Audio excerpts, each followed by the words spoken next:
los casos, un símbolo de progreso ingenieril y comunicacional de nuestras ciudades y de nuestro país. Pero actualmente, los puentes que más vemos inaugurarse son aquellos que tratan de resolver débilmente en nuestras ciudades el caos del transporte y la falta de conexión que hay en zonas urbanas que han sido divididas no por un tema geográfico, sino porque han sido mal planificadas. Vemos puentes originalmente peatonales que se vuelven vehiculares y nuevos puentes mal diseñados que presentan problemas de inseguridad e inaccesibilidad sobre un mar de vehículos motorizados que han creado barreras no naturales en la ciudad.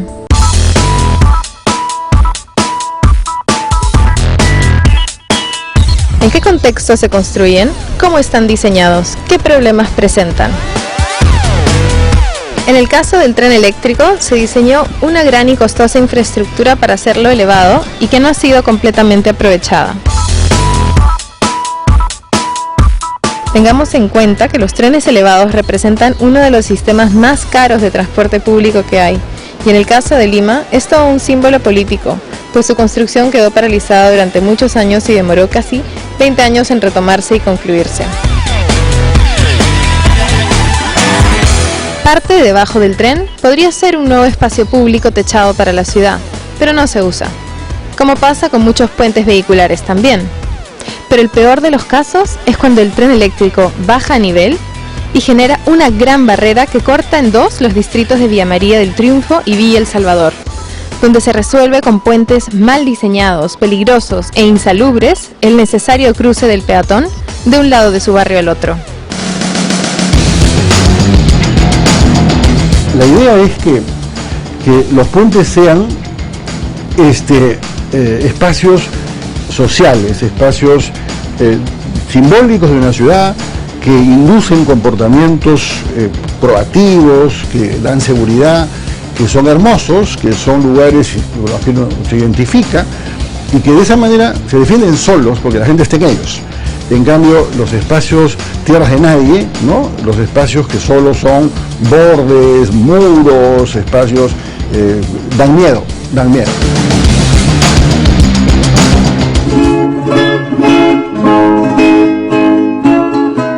Antes los puentes fueron de madera, pero eran fáciles de incendiar, ¿no es cierto? Incluso en guerras se quemaba un puente y eso era, pues, ¿no? Y en ciudades hubo incendios en puentes.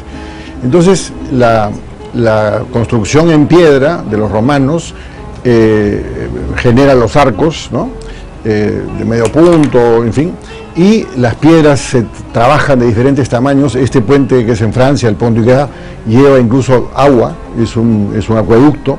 En Segovia hay otro también romano y así, ¿no? Entonces hay un primer momento en el cual los puentes tienen una forma de este tipo. El tajamar se llamaba la forma que tiene el apoyo para que el agua no empuje, ¿no? Y entonces el agua pasa y de esa manera el puente no se desestabiliza, porque los puentes a veces reciben, pues, crecidas de río y por lo tanto reciben esfuerzos muy potentes en el otro sentido, ¿no? Y la historia de los puentes es divertida. Bueno, este es un puente gótico que era una puerta de ciudad y el puente era defensivo. Esto es en Venecia, el puente es el mercado. Hay ahí puestos y por lo tanto el mercado está al costado y se pasa a través del puente como prolongación del mercado hasta el día de hoy, ¿no? El puente El Rialto, o sea, es el mercado central de Venecia. Y esta, que es una imagen interesante de París, casi en la Revolución Francesa, se demuele lo que estaba sobre el puente. El puente no era una vía pública, el puente era un camino en el cual habían casas, habían ventas, habían negocios, había actividades, porque el puente era, pues, un excelente lugar para hacer negocios. Pero ya luego el concepto del servicio público, de que más importante es el que el puente sea flujo, sea movimiento y no sea negocios, aparece en París como en Londres. Por ejemplo, este puente hacia 1200 fue así, pero tenía construcciones encima. Y luego ya fueron demolidas en 1800 para que ya pase la ciudad, que ya tenía masas de flujo importantísimas, ¿no?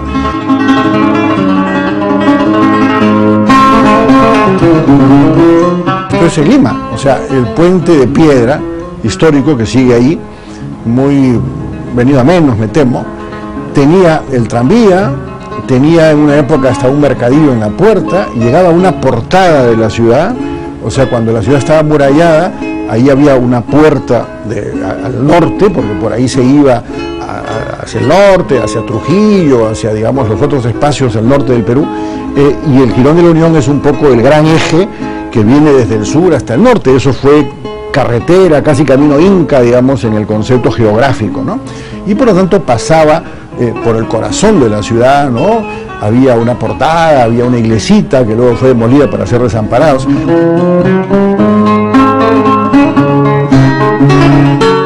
El balta, que es de fierro fundido, o sea, esto está hecho con fierro ensamblado y luego sellado en el lugar, y que es una mezcla entre piedra en los apoyos para darle maciez y solidez, y luego estos elementos hermosos que llevaban a Hacho. Además llegan al centro de Hacho. El puente de Balta va de Barrios Altos a Hacho, al corazón de la ciudad, y llevaba a la plaza, que era el gran espacio recreativo, ¿no? Y había ahí la Alameda de Hacho, que era una cosa hermosa, digamos, en ese espacio, ¿no?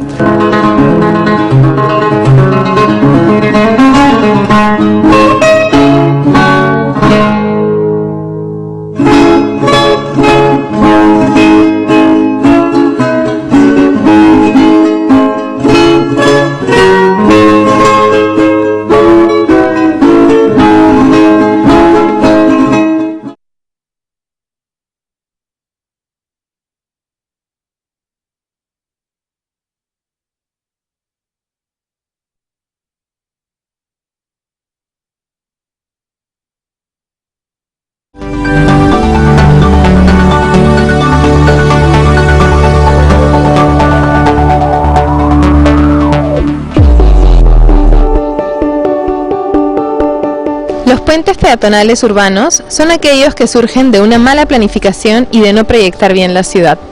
Tratan de solucionar problemas que la misma ciudad se ha generado a razón de haberle dado tanta prioridad al vehículo sobre la ciudad.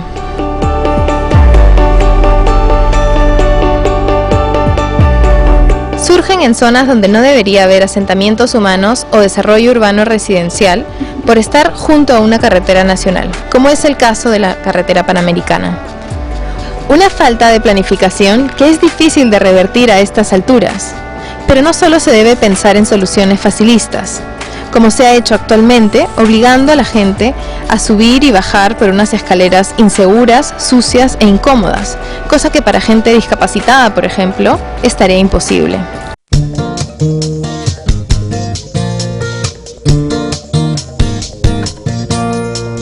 Estos son puentes también urbanos, o sea, esto es Bilbao. Bilbao ha recuperado todo su corazón central. La ría de Bilbao era un desastre. Ellos, los vascos, decían que era una cloaca navegable, porque está el puerto, es un río navegable, pero era un basural. Bueno, hoy es una joyita, ¿no? Está el Guggenheim y está este puente muy lindo de Calatrava, que hace pasear, que invita a disfrutar y que rescató todo el centro de Bilbao. Le produjo a Bilbao 30 veces más turistas que los que nunca tuvo, y por lo tanto el valor del puente se paga N veces en la recuperación que genera, ¿no? Primero, orgullo, identidad, respeto, recuperación del centro.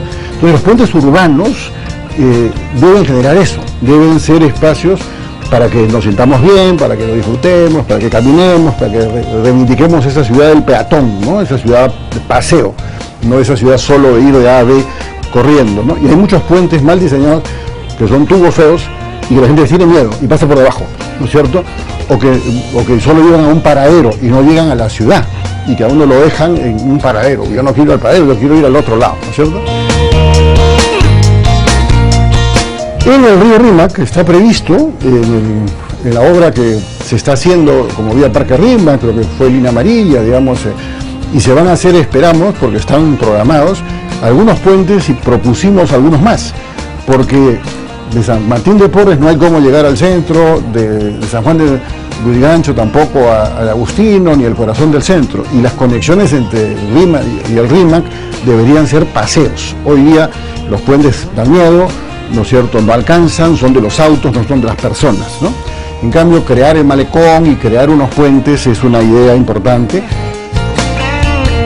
La idea es que haya uno en la Puerta de San Juan del Lurigancho, donde 1 millón de personas entran y salen todos los días, y por lo tanto ese punto tendría los paraderos, los servicios, el punto de encuentro.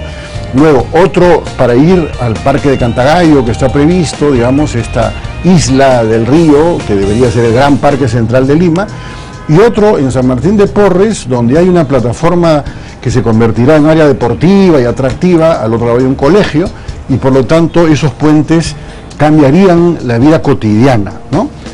Y en la Costa Verde también hemos hecho estos puentes con un concepto social, público, cultural, de seguridad, ¿no? Ya. Entonces, acá están las fotos de lo que se está haciendo. Por ejemplo, este es el puente que está en Miraflores, muy pronto estará operativo, y esto era el dibujo de cómo tenía que ser.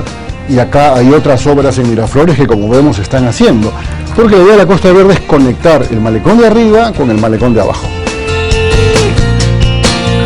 La conexión, por ejemplo, de la Bajada Balta con el mar era muy mala, ¿no? Y con eso se convierte en un espacio continuo, atractivo, y por lo tanto los turistas, los bañistas, los tablistas, todos podrán bajar por Miraflores por un puente generoso, ancho, en balcón, mirando el paisaje. Eso da seguridad, porque eso produce abajo vida social hasta cualquier hora. Se han hecho varios puentes a todo lo largo para que San Miguel, Magdalena, San Isidro, Miraflores, Barranco y Chorrillos se vinculen con ese enorme espacio que está ahí, ¿no? Y por lo tanto estas fotos o dibujos y luego materializaciones dicen eso que estamos diciendo, ¿no? Y acá se ve cómo este puente vincula a San Miguel, arriba hay una placita de John Lennon, y desde ahí empieza esa rampa. Vemos también que está protegido con esta malla, de manera que las piedras no se pueden caer sobre la gente, y esa malla permitiría una enredadera que se adhiera y que por lo tanto la Costa Verde se verdee. Eso necesita una política de riego, que lo saludable sería que tanto en Taboada como en La Chira hay aguas tratadas que podrían permitir una estructura lineal de riego que recuperase ese verdor que antes lo daba el subsuelo. En Chorrillos caía agua del suelo porque el fondo de la ciudad tenía agua. Ahora la ciudad se ha secado y por lo tanto ya eso es una amenaza al riesgo. Se pueden caer las piedras porque ya ha perdido la estructura del soporte y se va pulverizando la arena, digamos, y no la tierra húmeda que fue, ¿no? Entonces, pero el puente lo que hace es entonces permite que ciclistas, que deportistas, que bañistas, que la gente pase y que por lo tanto haya una relación entre la ciudad, ¿no es cierto?, y el litoral. Hay una banca, hay un espacio de reposo, la rasante es muy bajita, de manera tal que permite que la gente camine, podría haber alguien en silla de ruedas, y si miramos hacia abajo nos damos cuenta que también va llegando la rampa, ¿no es cierto?, hacia el malecón, y por lo tanto este malecón al lado del mar ya permite la perfecta conexión de lo de arriba con lo de abajo, ¿no? Hay un malecón cerca del mar y hay el malecón de arriba de la ciudad que se conectan a través del puente. Entonces el puente cumple esas finalidades asociativas, de nexo, ¿no?, de lugar grato, generoso, ¿no?, con sombra, con condiciones, que abajo hay también baños, hay servicios, hay probables cafeterías. Sí sería importante que los distritos se pongan de acuerdo con la Municipalidad Metropolitana para manejarlo, para que esto tenga vida cultural, para que tenga riego, para que tenga vegetación, ¿no es cierto?, y para que tenga mantenimiento, pero es absurdo que no se use, ¿no es cierto?, y que por lo tanto esta oferta a la ciudad se pierda por una falta de coordinación entre esta autoridad autónoma, que no es ni autoridad ni autónoma, porque no tiene ni dinero ni recursos. Necesita que la Municipalidad Metropolitana, que ha hecho la inversión, se ponga de acuerdo con los municipios distritales y haya una vida social, colectiva, cultural, deportiva, ¿no es cierto?, un espacio que ya está preparado para que así sea.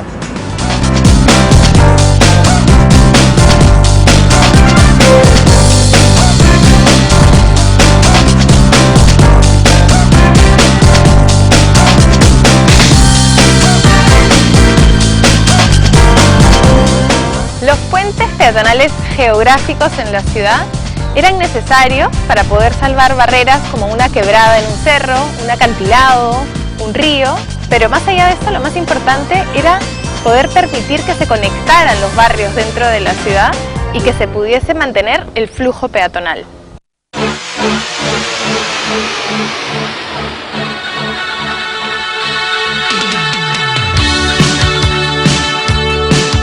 Estos puentes normalmente se planificaron y construyeron antes de que hubiese una presencia tan masiva y fuerte por parte del tráfico, del vehículo motorizado.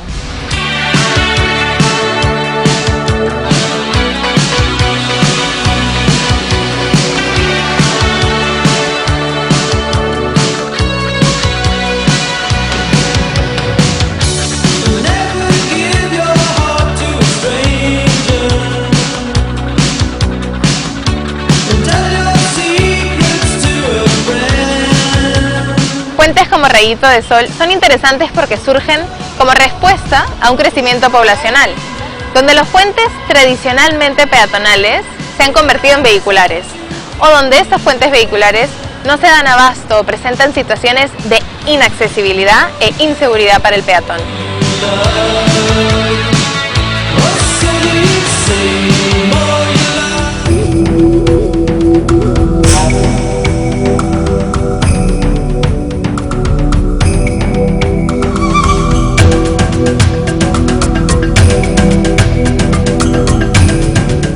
En el caso de un ámbito más rural, se construyen para poder comunicar unos pueblos con otros y con sus necesidades básicas de acceso a la agricultura, a la pesca, al comercio.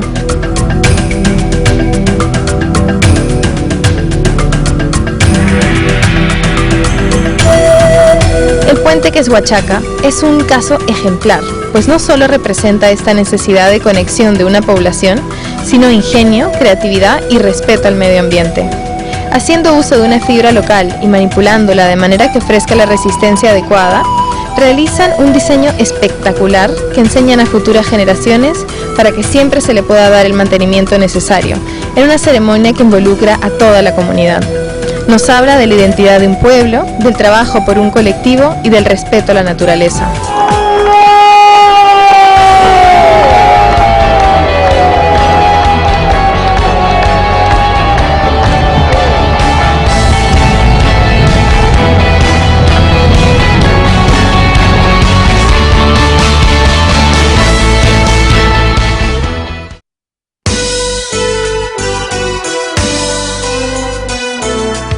En 1955, el puente Villarán representó el primer bypass del Perú.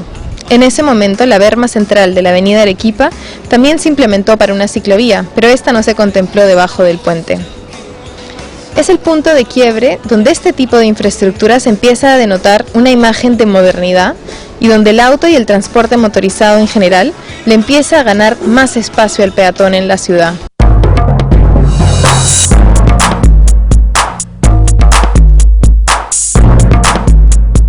El trébol de Javier Prado representa la cúspide de pensar en la ciudad en torno al auto, pues se ha vuelto un espacio totalmente hostil y de mala accesibilidad para el peatón.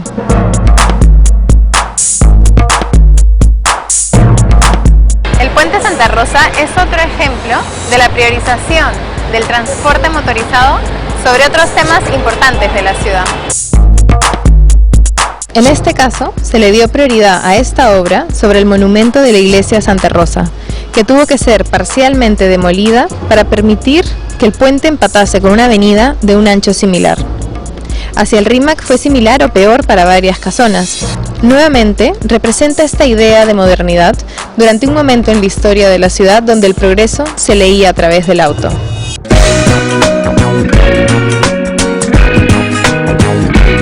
Ahora además los puentes se hacen con inversión privada y por lo tanto a veces esa inversión privada solo mide lo inmediato, peaje, número, ya.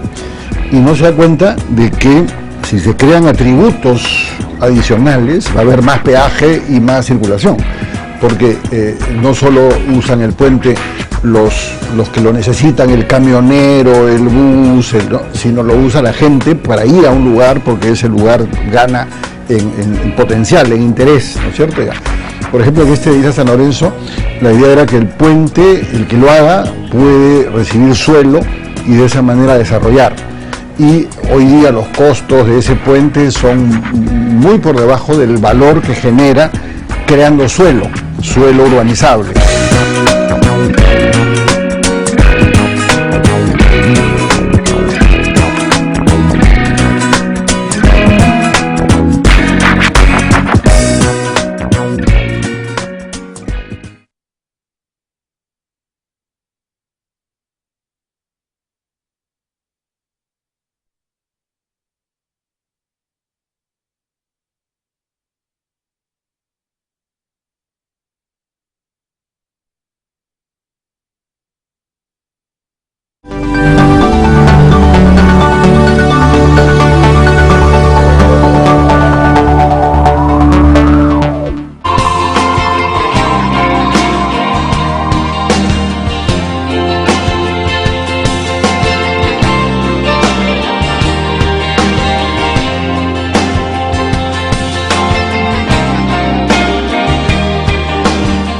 Si bien no es un puente a gran altura ni de gran longitud, pues apenas tiene unos 60 metros de largo, es uno de los más representativos de la magistral ingeniería del ferrocarril central.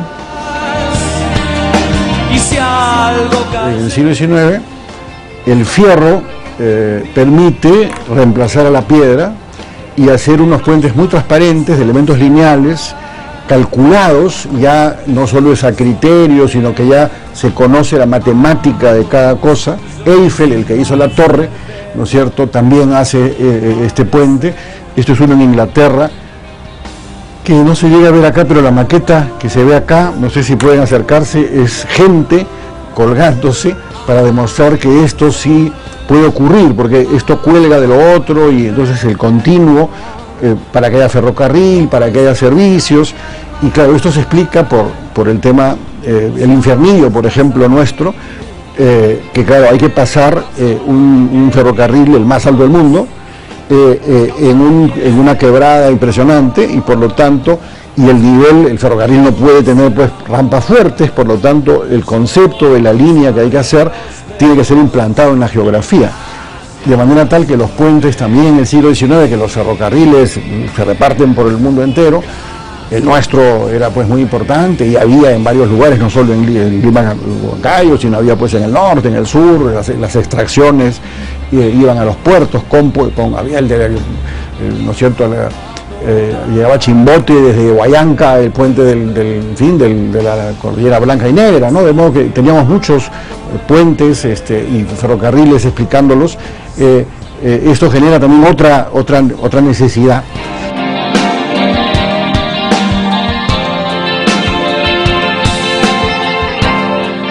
Y los impresionantes que hay en San Francisco o en Nueva York, en el Golden Gate, por ejemplo, la puerta dorada, la puerta de la ciudad, el símbolo de la ciudad.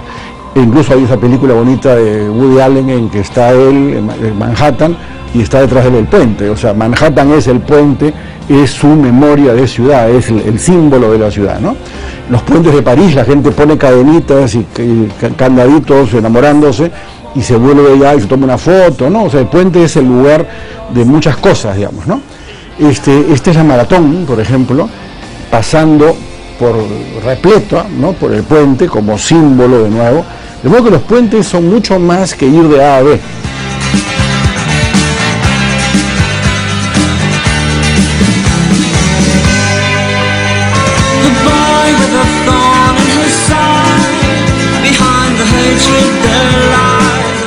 Los puentes se clasifican de muchas maneras y de acuerdo a sus materiales que lo conforman, tenemos puentes de concreto, de fierro, y tenemos estos puentes que llamamos modulares porque se pueden armar fácilmente, como están viendo en este puente de 30 metros del cual conversamos. Estos puentes duran 50 años, y si están bien cuidados pueden durar mucho tiempo más, y los puentes definitivos tienen bases para 100 años, y si las superestructuras son también cuidadas pueden durar 100 años. Así que la tecnología, la ciencia moderna, la ciencia de materiales que tanto ha avanzado nos permite productos de esta naturaleza, que son de acero galvanizado, con la superficie de rodadura recubierta por un material especial que da tracción a los vehículos y que permite una larga vida para estos puentes si son bien cuidados. Y como pueden ver, no solamente son vehiculares, sino que tenemos pasarelas para personas a los costados que se colocan cuando los puentes están cerca de centros poblados y necesitamos dar comodidad a los ciudadanos que viven en estos lugares.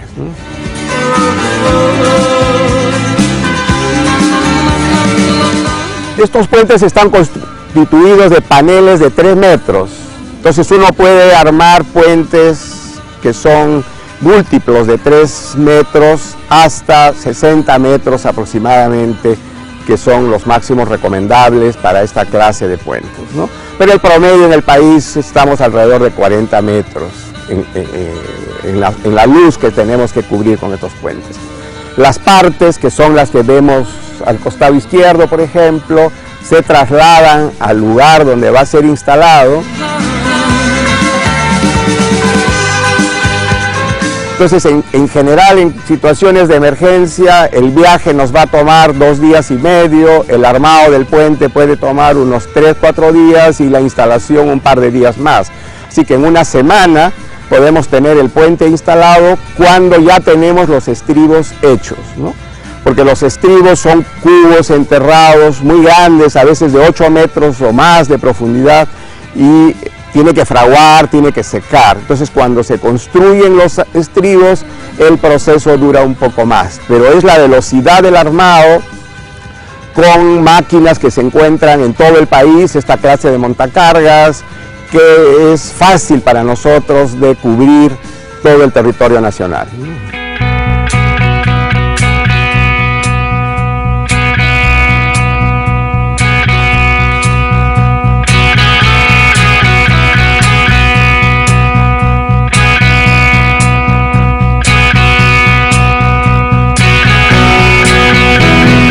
El problema con los puentes es que tienen una larga vida, ¿no? Entonces, muchos de los, en el caminos nacionales tenemos un poco menos de 2.300 puentes, pero entonces algunos puentes que están en media vida, que tienen 40 años, que tienen 20, 25 años, si bien están todavía en buena salud física, pero ya no son útiles porque cuando se diseñaron no teníamos omnibuses de 2 pisos, no transportábamos contenedores por las carreteras, entonces tenemos ahora más cargas anchas, ¿no?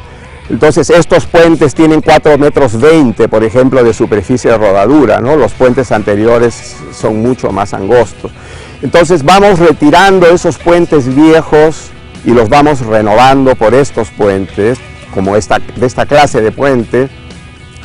Y los antiguos los clasificamos en 2 clases, algunos que todavía pueden tener una segunda vida, porque tienen 15 años de instalados, 10 años de instalados, en un camino con tráfico menor, donde tienen demandas menores de peso, y otros puentes que ya los vamos a desechar como chatarra,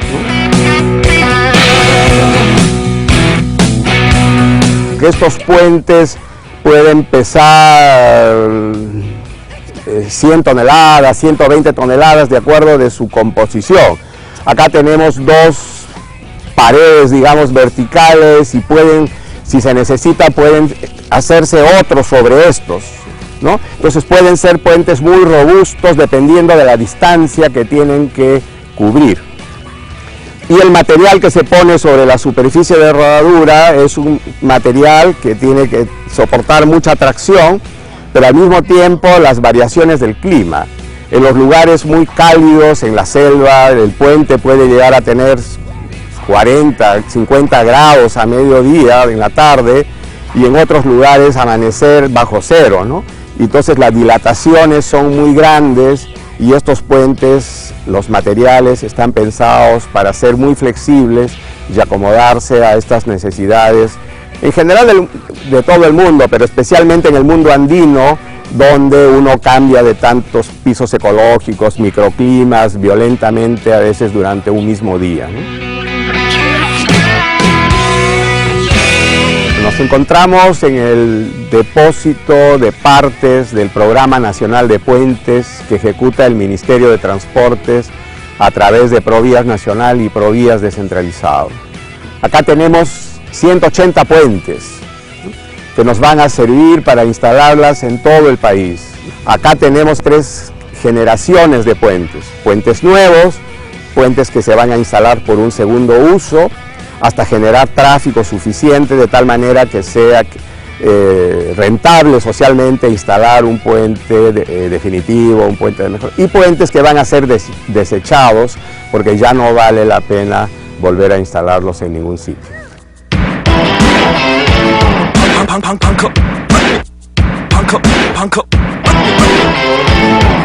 Durante más de 15 años hemos desarrollado las carreteras nacionales y los puentes no han crecido con la velocidad similar.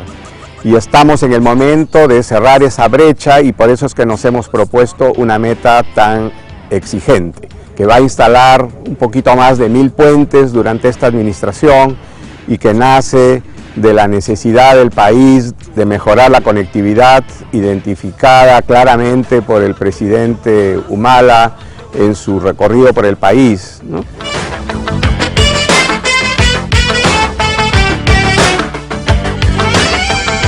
Los grandes puentes vehiculares que cruzan barreras geográficas como ríos o acantilados han significado la conexión al desarrollo para muchos pueblos. El más claro ejemplo es el puente Billinghurst, más conocido como el puente de la Interoceánica, ya que representa la conexión de nuestro país con el Brasil y un mayor desarrollo de la industria turística y comercial, al igual que la posibilidad de que nuestro país vecino pueda utilizar esta infraestructura como puerta de llegada al Pacífico, con todos los impactos ambientales y sociales que esto pueda significar.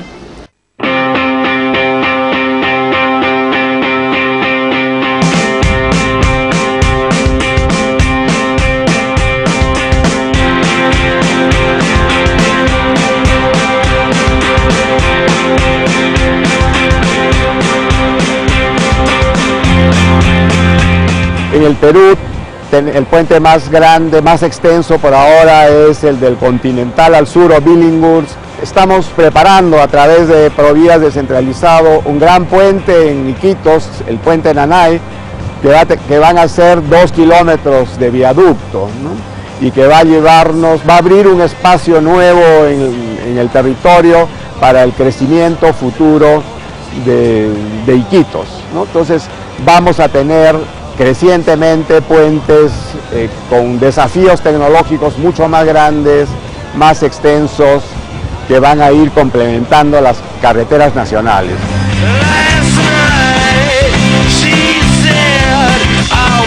El Ministerio ha desarrollado a lo largo del tiempo normas técnicas para la construcción de puentes, así como tiene normas técnicas para carreteras de diferentes clases, ¿no? Las últimas normas técnicas sobre puentes son del 2001 y son las que venimos usando ahora. Estamos a 45 kilómetros de Huaral, camino a Acos, y tenemos 2 puentes. Aquí a la mano derecha tenemos un puente antiguo, que es un Bailey típico, que tiene 360 de superficie de rodadura. Mientras que el puente nuevo, que está al lado izquierdo, este que toco, es un puente definitivo de doble carril que tiene 720 de superficie de rodadura. Y esta es la clase de transformación que estamos llevando a todo el territorio nacional.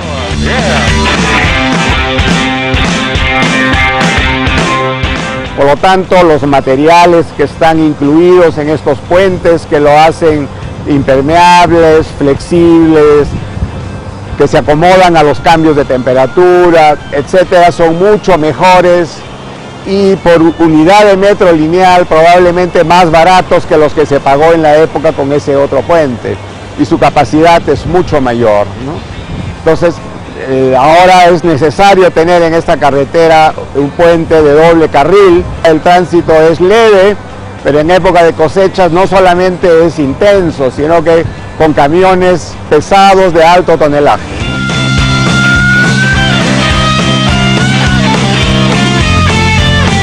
Es posible decir que uno de los cambios más importantes que se han introducido en la política del Ministerio de Transportes y en su manera de actuar es la instauración del mantenimiento de carreteras y puentes como un criterio permanente y extendido a escala nacional. Tenemos de un lado lo que llamamos Proyecto Perú, que son contratos de corredores económicos, 300, 400 kilómetros, y actualmente tenemos contratados cerca de 15.000 kilómetros en todo el país.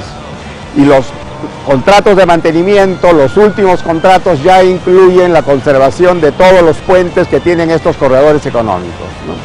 De tal manera que todas estas infraestructuras están permanentemente cuidados.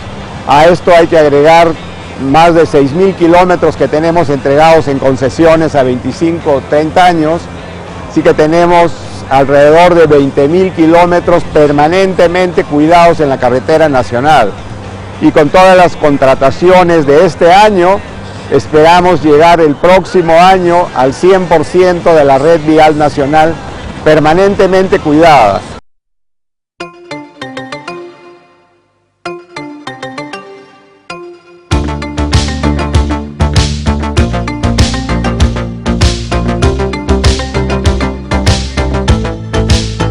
Los puentes modulares, temporales, primero se construyen los estribos. Una vez construidos los estribos, se prepara la plataforma de lanzamiento en la cual se van colocando las vigas y los paneles de estas estructuras y se van uniendo mediante los pernos y los pines de tal manera que tengamos una estructura sólida. El inicio del montaje de estas estructuras es mediante primero la nariz de lanzamiento y luego el cuerpo del puente. La nariz de lanzamiento la longitud de ella está en función de la longitud del puente. Normalmente es en longitud la tercera parte, las 2/3 partes de la longitud del puente va a la nariz de lanzamiento. Y debajo de las estructuras se colocan los rodillos para que permita el desplazamiento del puente. Y mediante el uso de un cargador frontal o de una excavadora se va empujando el puente hasta que llegue a la orilla contraria. Una vez colocada, llegada la nariz de lanzamiento a la orilla, se sigue empujando y se va desmontando ya la estructura de la nariz de lanzamiento hasta que llegue el cuerpo del puente y queda instalado en su posición final. Este es un procedimiento bien sencillo que se necesita nada más un técnico especialista, 9 obreros y un cargador frontal o una excavadora.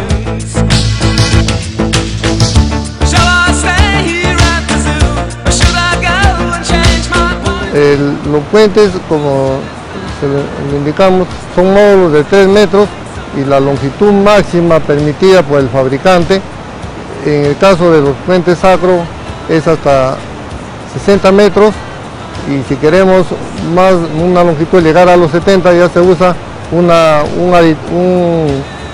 elemento adicional que es una arandela y se puede llegar como máximo a 70 metros de longitud.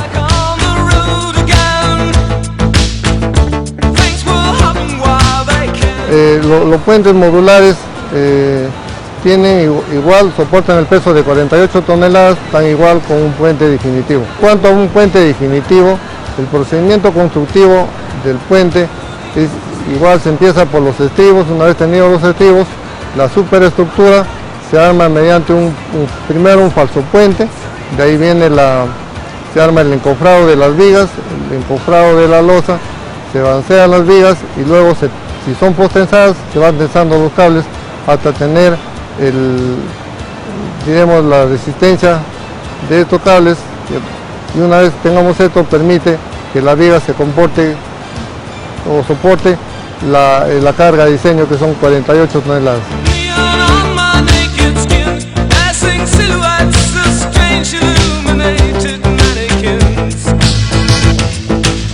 En los puentes definitivos, la longitud es de acuerdo a la longitud del cauce.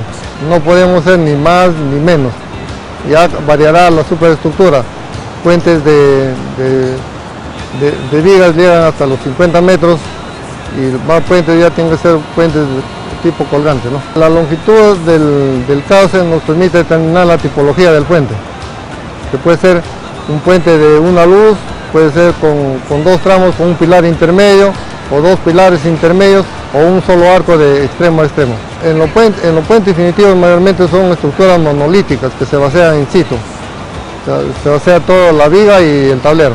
El puente modular nos demora aproximadamente entre 15 a un mes construir todo el puente. La estructura modular, armarlo es en 5 a 7 días como máximo. En cambio, una estructura de un puente definitivo normalmente está entre 6 a 1 año. Y si es más largo, 2 años, ¿no?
Rotterdam hace poco abrió en el antiguo puerto, que lo mudó, un nuevo frente urbano, y este puente, el puente Erasmus, es hermosísimo, es un puente de cables en un solo brazo, que simplemente todo cuelga desde un solo lugar y que tiene un elemento que se puede izar para que pasen los barcos, ¿no?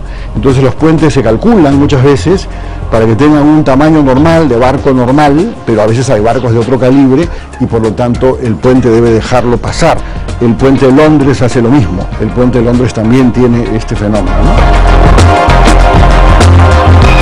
Hay hoy, claro, en las carreteras viaductos que a veces se explican similarmente porque hay unas distancias muy largas.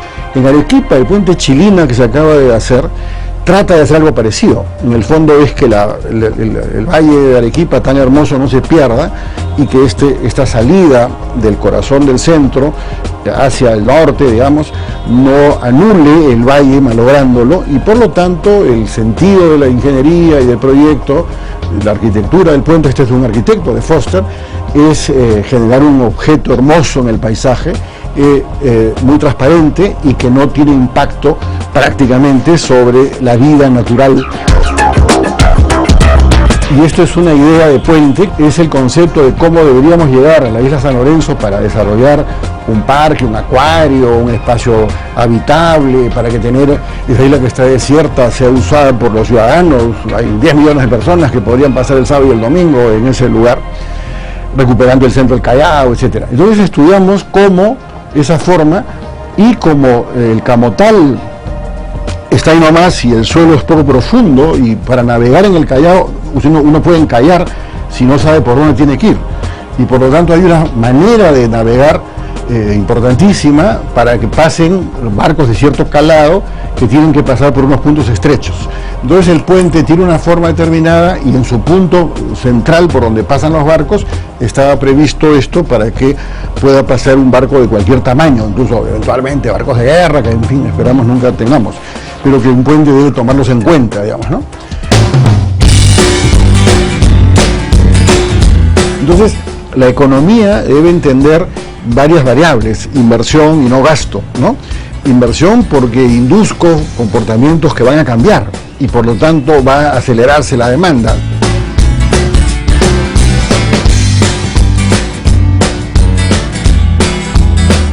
Creo que hay que conciliar al Estado, a los municipios, a las regiones, ¿no? O sea, que vean polos de desarrollo, cómo conectar la movilidad. Evidentemente la calidad de la movilidad es decisiva para las ciudades. Los alcaldes, los presidentes regionales, el Estado, ¿no es cierto?, y los inversionistas, los propios constructores.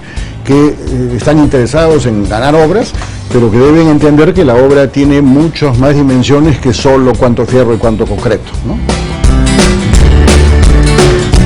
Es una pieza clave de la ciudad y de la civilización. Las ciudades tenían el río siempre cerca y el puente era la puerta de la ciudad, era el punto de llegada y de salida, ¿no es cierto? Y por lo tanto Lima se funda junto al río, ¿no? Y por lo tanto ese eje, que es el Jirón de la Unión, tuvo alguna vez un puente de madera y luego fue pasado por el puente de piedra, y por lo tanto la conexión de ciudad, río y puente y camino está en la esencia de la civilización, de la ciudad, del origen de la ciudad, ¿no?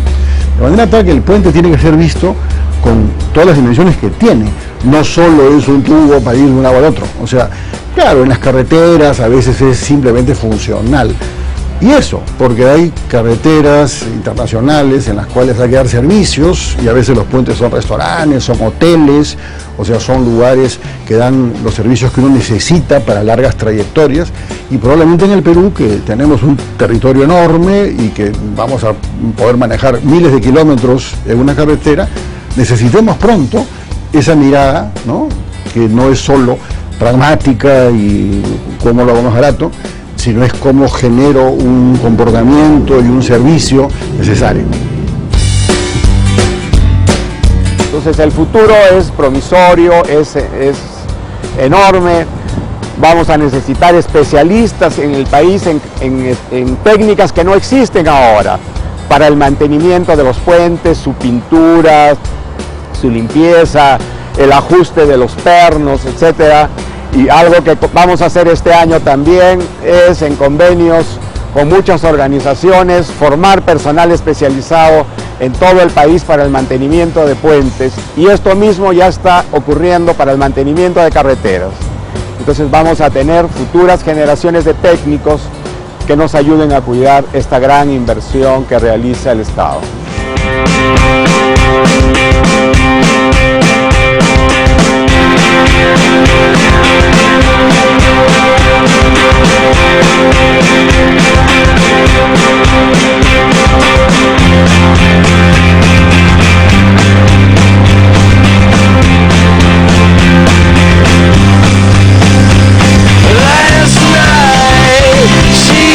En los casos en los que es muy difícil resolver la problemática urbana desde la planificación, porque el problema ya está muy consolidado, hay que pensar en mejores soluciones que dignifiquen al usuario y que resuelvan varios problemas y situaciones a la vez: peatonalidad, movilidad, seguridad.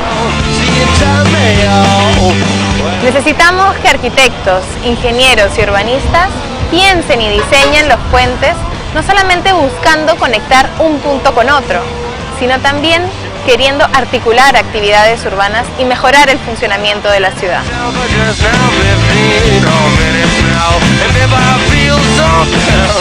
See, you don't know why. It's just walking from my